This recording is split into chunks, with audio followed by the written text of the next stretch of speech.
2, 3, come on! Hello friends, admission of a partner के इस video में आपका स्वागत है। मेरा नाम है सुनील कुमार।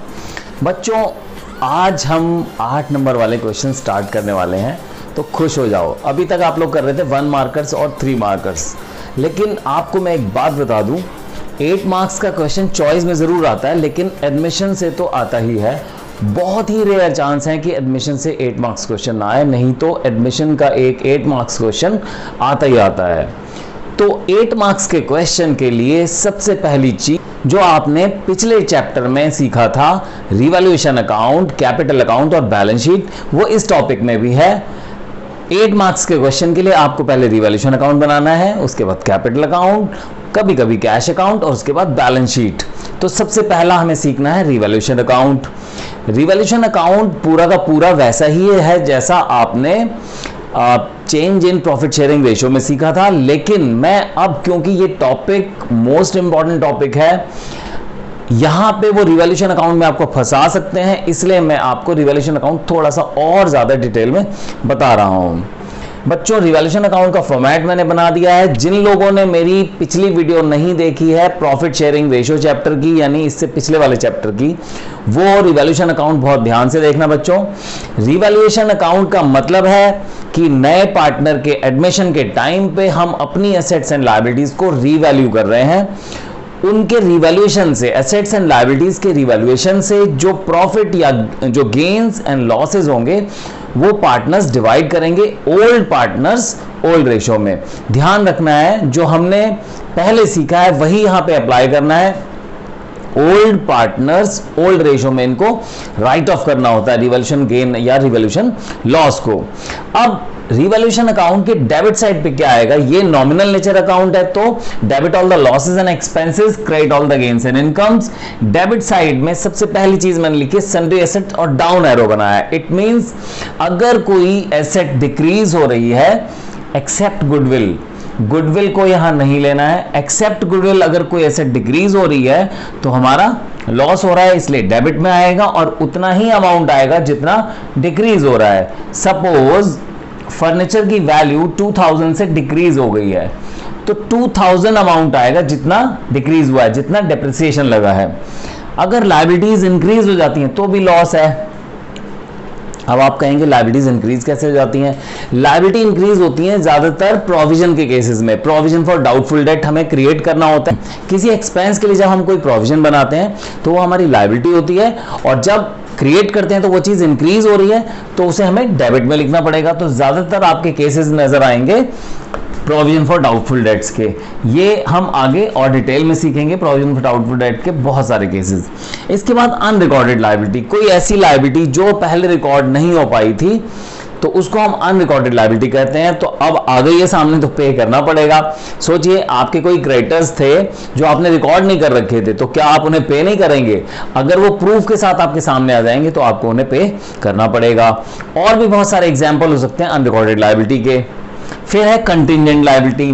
कंटिंजेंट लायबिलिटी का मतलब होता है जो लायबिलिटी अकर हो भी सकती है और नहीं भी, और आज रिवैल्यूएशन के टाइम पे, एडमिशन ऑफ अ पार्टनर के टाइम पे वो लायबिलिटी अचानक से जनरेट हो गई। जैसे आपका कहीं केस चल रहा था और वो केस हार गए तो आपको पैसे देने पड़ते हैं, या फिर आपने एक बिल डिस्काउंट कराया हुआ था बैंक से, जो आपने 11th में सीखा था। बिल ऑफ एक्सचेंज आपने डिस्काउंट करा रखा था बैंक से और आपने अपने बैंक को बोला था कि हमारे ड्रॉई से ले लेना, लेकिन आपका ड्रॉई निकला बदतमीज, उसने आपके बैंक वालों को भगा दिया, मतलब पैसे नहीं दिए, डिसऑनर कर दिया। तो आपके बैंक वाले बड़े आराम से आते हैं और एक काम करते हैं कि आपके अकाउंट से पैसा निकाल लेते हैं। इसे हम बोलते हैं कंटिंजेंट लायबिलिटी। फिर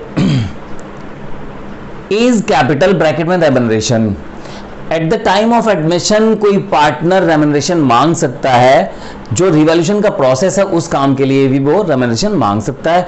अगर वो मांग रहा है तो ये एक एक्सपेंस है, तो रिवैल्यूएशन अकाउंट के डेबिट में आना चाहिए। ठीक है, अब आते हैं इस साइड। सन्ड्री एसेट्स अगर इंक्रीज हो रही है तो हमारा गेन हो रहा है, तो क्रेडिट साइड पे आना चाहिए। अगर कोई लायबिलिटी डिक्रीज हो रही है तो ऑब्वियस सी बात है, जब कोई लायबिलिटी डिक्रीज होगी तो हमें फायदा होगा, तो क्रेडिट साइड पे। जैसे हमें क्रेडिटर्स डिस्काउंट देंगे तो हमारा फायदा होगा, तो क्रेडिट साइड पे आना चाहिए।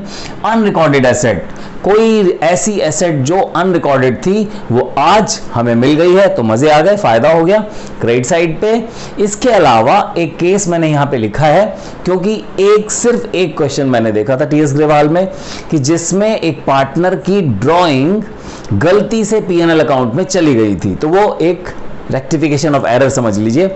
तो पीएनएल अकाउंट में किसी पार्टनर की ड्राइंग चली गई थी, तो आज हमें वो बात पता चल गई है, तो वो हम करेक्शन करेंगे, वो ड्राइंग हम यहां लिखेंगे क्योंकि आज वो हमारी इनकम बन गई है।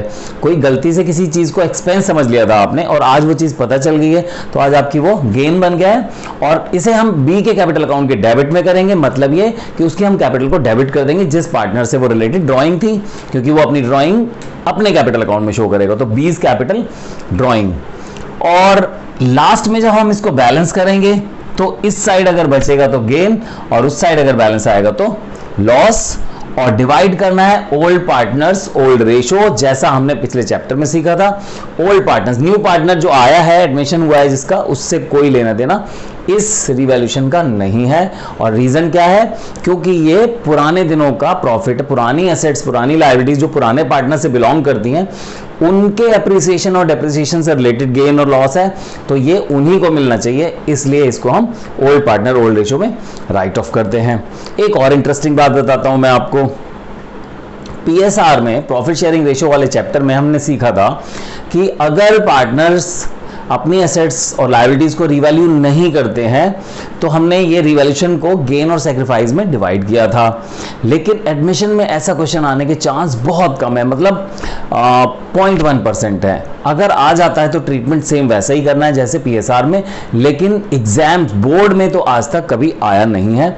बस आपको याद रखना है कि अगर आ गया तो ट्रीटमेंट बिल्कुल पीएसआर जैसा है। तो जो चीजें आपने पीएसआर में सीखी हैं, पिछले चैप्टर में सीखी हैं, वो एप्लीकेबल होंगी सारे टॉपिक्स में।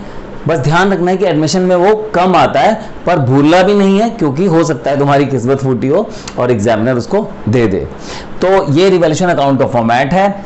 अब रिवैल्यूएशन अकाउंट में प्रोविजन फॉर डाउटफुल डेट में वो आपको फंसाने की पूरी कोशिश करते हैं, तो हम प्रोविजन फॉर डाउटफुल डेट के बहुत सारे केसेस करते हैं। तो स्टूडेंट्स, ये है केस 1 जिसमें बैलेंस शीट के अंदर असेट साइड पे हमें डेटर्स गिवन थे 34,000, प्रोविजन फॉर डाउटफुल डेट उसमें से 4,000 पहले ही माइनस हो रखा है। और एडजस्टमेंट में एक बात और बोल दी, वो क्या बात बोल दी? Provision for doubtful debt is to be created at the rate 20%। यहां पे ध्यान रखना, क्रिएटेड एट बोला है, बाय नहीं बोला है। क्रिएटेड एट और बाय में बहुत फर्क होता है, बाय वाला केस इसके बाद करते हैं। तो हमें provision for doubtful date create करना है, हमेशा ग्रॉस वैल्यू पे निकालना है। तो 34,000 का 20% होता है 6,800।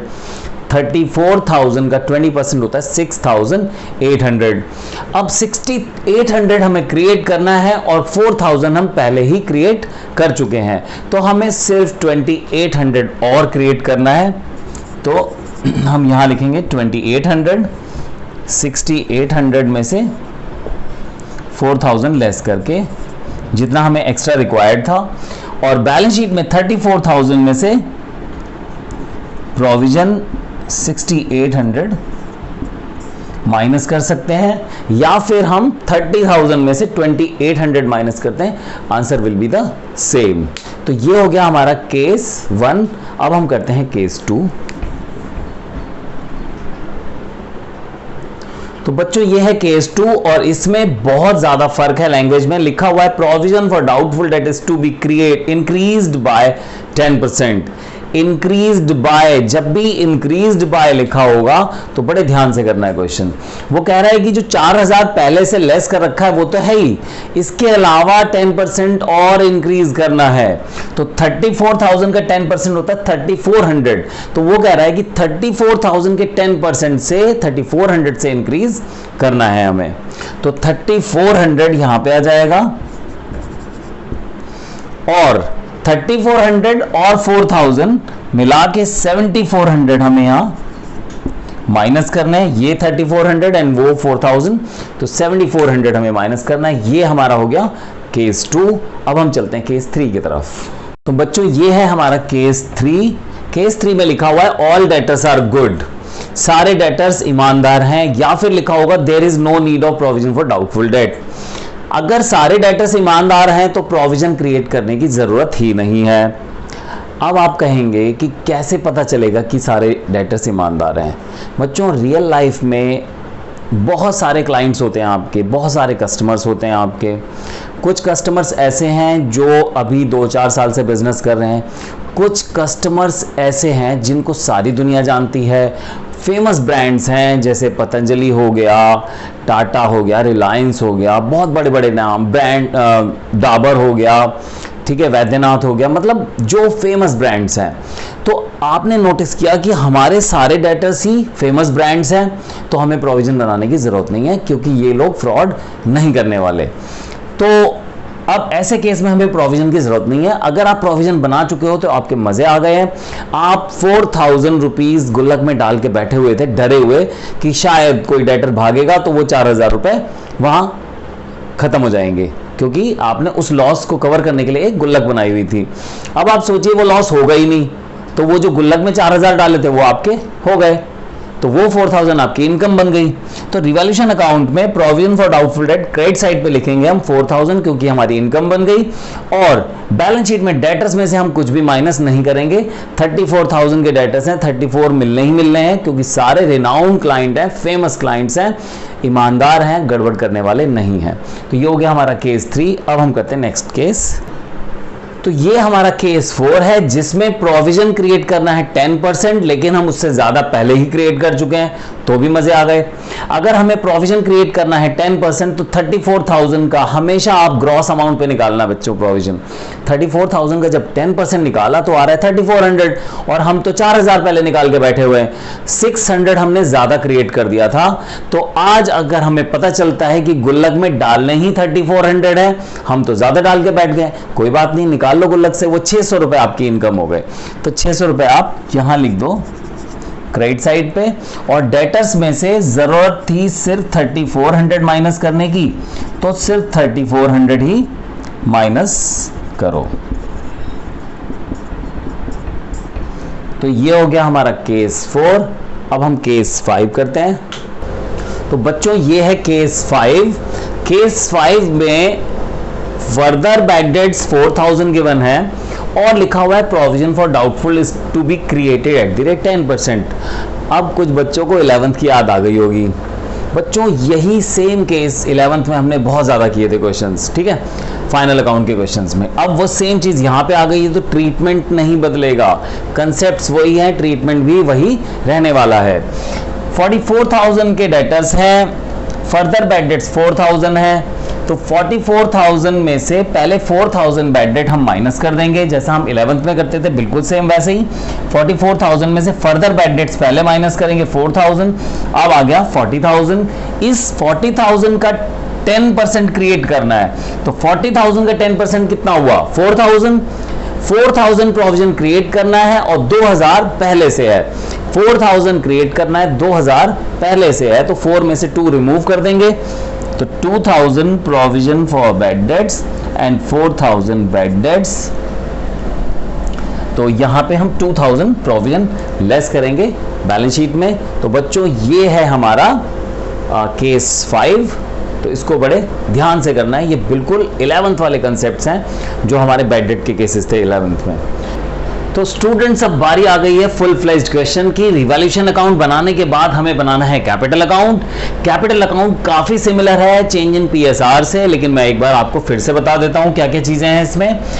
कैपिटल अकाउंट में आप बैलेंस ब्रॉट डाउन लिखेंगे ए और बी का, क्योंकि ए और बी ओल्ड पार्टनर है और सी अज्यूम कर लिया मैंने कि सी न्यू पार्टनर है, तो इसलिए वहां पे डैश डाल दिया, क्योंकि वो पार्टनर्स की तो ओपनिंग कैपिटल है ही नहीं, वो तो अब आज आया है इस बिजनेस में। रिवॉल्यूशन अकाउंट का गेन डिवाइड करना है old partner old ratio A और बी के बीच में। वॉन्डरिंग पिग को ओल्ड पार्टनर ओल्ड रेशो में यहां राइट ऑफ करना है। वॉन्डरिंग पिग की फुल फॉर्म बता देता हूं, जो लोग पिछले वीडियोस नहीं देखे हैं, जिन लोगों ने, workman's compensation reserve, profit and loss credit balance, investment fluctuation reserve and general reserve. इस साइड आपको राइट ऑफ करना है ADGP, advertisement, suspense, deferred expenditure, goodwill, profit and loss, debit balance यानी लॉस। ठीक है, ड्राइंग अगर किसी पार्टनर की है तो यहां पे आ जाएगी। अब इसके बाद जो हमने 3 मार्क क्वेश्चन सीखे थे ट्रीटमेंट ऑफ गुडविल, उसका इफेक्ट भी हमें यहां पे दिखाना है। मैं इसीलिए आप लोगों को उस टाइम पर करा रहा था लेजर इफेक्ट्स, मुझे पता था कि प्रॉब्लम आएगी। तो जो जर्नल एंट्रीज हमने करी थी उनके अब हमें इफेक्ट्स भी दिखाने हैं, क्योंकि ये 8 मार्क क्वेश्चन है, पूरा पूरा बिल्कुल ठीक होना चाहिए तभी 8 मार्क्स आएंगे। Cash account debit to C to premium, C का कैपिटल अकाउंट क्रेडिट हो रहा है, मैंने एक इमेजिनरी अमाउंट ले लिया 40,000 से सी क्रेडिट हो रहा है, सी का कैपिटल। तो सी का कैपिटल हम यहां बाय कैश 40,000 लिख देंगे। इसके बाद premium debit to A B, A और बी क्रेडिट हो रहे हैं प्रीमियम की वजह से, तो 6,000 एंड 4,000।